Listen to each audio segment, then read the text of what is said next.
अस्सलाम वालेकुम।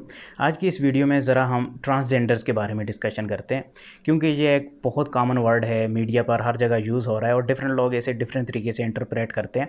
बट मैंने देखा है कि बहुत सारे लोग इस वर्ड को अंडरस्टैंड नहीं कर पाए, ठीक है, और इसे मिसयूज़ किया जाता है एक और टर्मिनोलॉजी के साथ। और फिर हम ये भी देखेंगे कि ट्रांसजेंडर के जो लॉज़ बन रहे हैं उनके क्या बेनिफिट और नुकसानात होंगे ट्रांसजेंडर इंडिविजुअल्स को, और मेरी क्या राय है और मैं क्या सोचता हूँ ट्रांसजेंडर के बारे में, और इस चीज़ को मैं लॉजिकली बैक करने की कोशिश करूँगा। फिर आपकी मर्ज़ी, आप उसमें एग्री करते हैं डिसएग्री करते हैं। तो सबसे पहले तो समझते हैं कि ट्रांसजेंडर इंडिविजुअल्स कौन होते हैं। याद रखिए, हमारे यहाँ ट्रांसजेंडर्स को इंटरसेक्स के साथ मिसमैच किया जाता है। इंटरसेक्स ख्वाजा सरा होते हैं, ट्रांसजेंडर ख्वाजा सरा नहीं होते। ख्वाजा सरा एक फ़िज़िकल एबनॉर्मेलिटी है, यानी एक जिस्मानी मर्ज़ है जिसके अंदर कोई भी बच्चा जो मेल और फीमेल का क्राइटेरिया है, फ़िज़िकल क्राइटेरिया, उस पर पूरा नहीं उतरता, ठीक है। यानी एक बच्चा पैदा हुआ, वो फ़ीमेल है बट वो पूरे तरीके से फ़ीमेल नहीं है, और इसी तरीके से वो मेल पैदा हुआ है बट पूरी तरीके से मेल नहीं है। सो इंटरसेक्स की डिफरेंट टाइप्स होती हैं। यानी कुछ इंटरसेक्स ख्वाजा सरा ऐसे होते हैं जो ज़्यादा उनकी अपीयरेंस लुक फ़ीमेल की टाइप होती है, उनकी ब्रेस्ट इनलार्ज हुई होती है, आवाज़ थोड़ी पतली होती है, सो फ़ीमेल टाइप होते हैं। कुछ ख्वाजा सरा ऐसे होते हैं जो ज़्यादा मेल टाइप होते हैं, ठीक है। सो ख्वाजा सरा एक फ़िज़िकल एबनॉर्मेलिटी है, इस चीज़ को आप समझ गए। जबकि इंटरसेक्स का जो वर्ड है या इंटरसेक्स के जो इंडिविजुअल्स हैं, इनकी जो बीमारी है वो दिमागी बीमारी है, ठीक है। यानी एक बच्चा है जो मेल है, एक लड़का है, और उसे एक दिमागी तौर पर ये फीलिंग आ चुकी है कि मैं लड़का नहीं हूँ, मैं फ़ीमेल हूँ, ठीक है। उसे लगता है कि मैं गलत बॉडी के अंदर आ गया हूँ, तो वो ट्रांसजेंडर कहलाएगा। और इसी तरीके से अगर कोई फ़ीमेल है, उसे लगता है कि वो मेल है वो फिज़िकली फ़ीमेल, और बट उसे लग ये रहा है कि वो मेल है, वो गलत जिस्म में आ गई है, तो वो एक ट्रांसजेंडर होगी, ठीक है। सो ट्रांसजेंडर होपफुली आपको समझ आ चुका होगा कि इस ट्रांसजेंडर का ताल्लुक ब्रेन के साथ है, दिमागी एक मर्ज़ है, ठीक है। सो ट्रांसजेंडर लोग क्यों होते हैं, ऐसा क्यों हो जाता है कि कोई लड़का फ़ीमेल महसूस करने लग जाता है? तो बहुत सिंपल कॉन्सेप्ट है इसका, इसकी कोई रॉकेट साइंस नहीं है, आसान आसान करके आपको बता देता हूँ कि एक छोटा बच्चा है, मेल है, उसे आपने बचपन में फ़ीमेल की सोबत में रखा, ठीक है। एनवायरनमेंट का इतना बड़ा असर होता है। फ़ीमेल की सोबत में रखा, ठीक है, उसकी बहनें ही बहनें हैं, उसके भाई नहीं थे, उसकी फ़ीमेल कज़नों के साथ उसने खेल कूद किए, बड़ा होता रहा। उसकी माँ जो है, अगर किसी अपनी सहेली को मिलने जाती थी तो उस बच्चे को साथ ले गई, वहाँ पर उन्होंने गप्पें लगाई, उस बच्चे ने उन गप्पों को सुना, और इसी तरीके से उसका ज़्यादा इंटरेक्शन फ़ीमेल्स के साथ हो रहा है। तो उसके अंदर जो आदत हैं वो फ़ीमेल की तरह बिल्ट होंगी, क्योंकि फ़ीमेल बातें किस किस्म की करती हैं, उनके फ़ैशन क्या होते हैं, वो इसके अंदर अनकॉन्शियसली फीड हो रहे हैं, ठीक है। फिर जब वो मेल के साथ बैठना शुरू होगा, बड़ा होके कोई वास्ता पड़ गया मेल्स के साथ, तो वो बोलेगा ये कौन सी मखलूक है, ये तो मेरी तरह है ही नहीं, ठीक है, मैं ऐसे सोचता ही नहीं हूँ। फिज़िकली वो मेल है लेकिन सोचता उनकी तरह नहीं है, तो उसे ऐसे लगता है कि मैं गलत बॉडी के अंदर आ गया हूँ, मैं ट्रांसजेंडर हूँ, ठीक है। सो ट्रांसजेंडर इंडिविजुअल्स का जो ब्रेन है वो इस तरीके से आहिस्ता आहिस्ता ऐसे सोचना शुरू कर देता है। सो ये एक मेंटल डिसेबिलिटी हम इसे कह सकते हैं।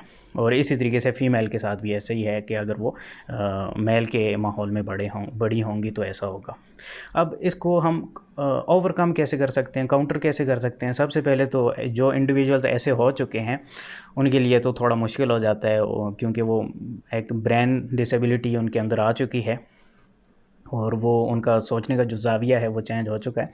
बट स्टिल हम उनकी ट्रीटमेंट दिमागी तरीके से कर सकते हैं, ठीक है।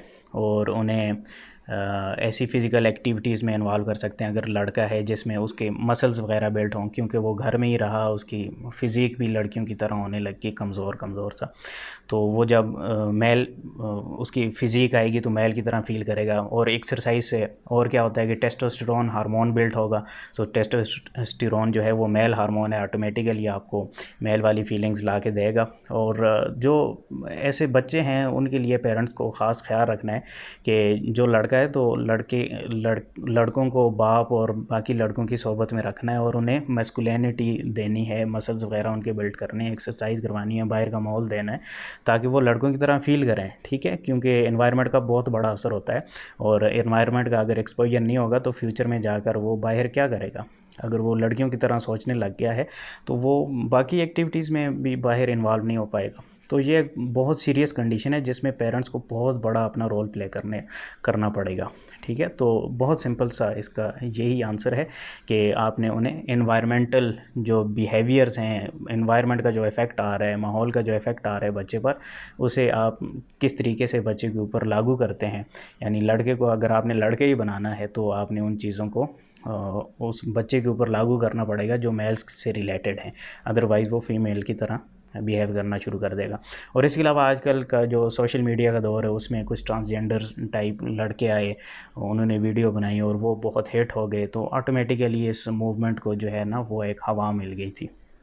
तो उससे भी हमारे इंडिविजुअल्स ख़राब हो रहे हैं और उन्हें ऐसा लगता है कि फ़ीमेल की तरह अपीयरेंस अपनी शो करना ये एक कूल करैक्टर है। ठीक है, तो इस चीज़ को भी थोड़ा हमें कंट्रोल करना पड़ेगा। और सबसे इम्पॉर्टेंट चीज़ जो इसके लॉज़ बन रहे हैं उनके बारे में डिस्कस करनी थी, और वो ये है कि जैसे कनाडा के अंदर अगर हम देखें तो इसके बारे में ये लॉ बना है कि ट्रांसजेंडर इंडिविजुअल्स को अगर ऐसा लगता है कि वो अगर कोई मेल है फीमेल की बॉडी में आ गया है तो उसे डॉक्टर के पास ले जाएंगे और डॉक्टर उसके मेल पार्ट को रिमूव कर देगा बाय सर्जरी, और उसे हार्मोन्स के इंजेक्शन लगेंगे फीमेल हार्मोन की, उसकी ब्रेस्ट एनलार्जमेंट हो जाएगी और आवाज़ भी पतली हो जाएगी और उसे मतलब फ़िज़िकली फ़ीमेल बनाएंगे। ठीक है, और इसी तरीके से फ़ीमेल के साथ भी अपोजिट सिनारियो में केस चलाएंगे। अब आप ख़ुद अंदाज़ा लगाएं कि एक दिमागी मर्ज़ है, उसका फ़िज़िकली ट्रीटमेंट आप कैसे कर सकते हैं। अगर फ़िज़िकली ट्रीटमेंट करना भी था तो दिमाग की सर्जरी करते, उसके मेल पार्ट की सर्जरी क्यों कर दी, उसकी फ़ीमेल पार्ट की सर्जरी क्यों कर दी। ठीक है, तो ये एक बहुत गलत तरीके से एक लॉबी है, प्रोपेगेंडा है, जो भी है, बट जो भी लोग इस चीज़ को चला रहे हैं वो इसे सही तरीके से नहीं ले रहे मेरे अकॉर्डिंग। क्योंकि अगर दिमाग की अगर मर्ज़ है तो उसे पहले तो आप साइकोलॉजिकली ट्रीट करें, फिर आप अगर आपने सर्जरी करनी भी है तो दिमाग की करें, उसकी फ़िज़िकल पार्ट की सर्जरी क्यों करते हैं, उसे बताएं कि मर्द बने अगर लड़का है तो।